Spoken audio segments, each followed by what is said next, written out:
sent him up from the county seat, press shirt, city boots, and a ledger tucked under his arm.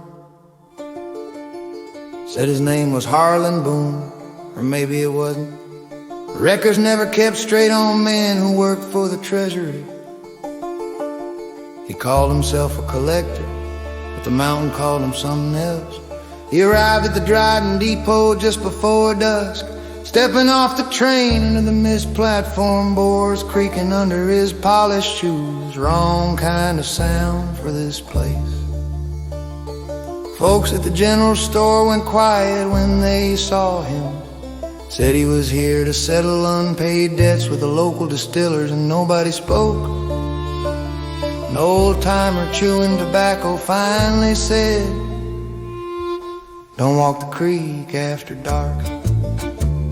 And if you do, don't follow the lights." The tax man smiled like he'd heard it all before.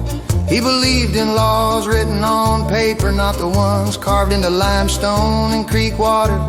His whole life was columns and numbers, what went in, what came out, what the world owed.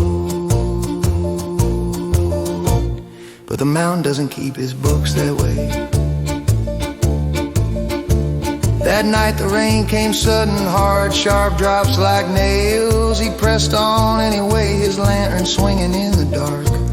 The Powell River was high, restless from the storm. He raised the light to find his footing, and the glow danced across the water like something was alive.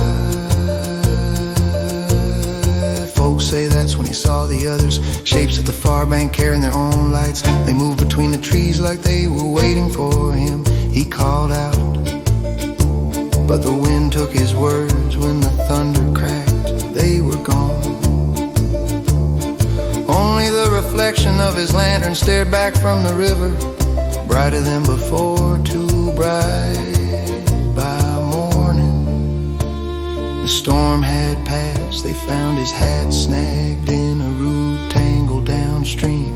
His ledger sitting dry as bone on the bank, every page blank. And later that week, a farmer found his lantern floating past Big Stone Gap, still lit. They brought it ashore, but it wouldn't go out. They say it burned steady for 3 nights before sinking back into the river on its own. Now if you camp by the Powell after a hard rain, you might see that same light drifting through the fog. Steady, patient, whispering numbers to no one who listens. And the mountain, she just keeps her silence, balancing the books her own way.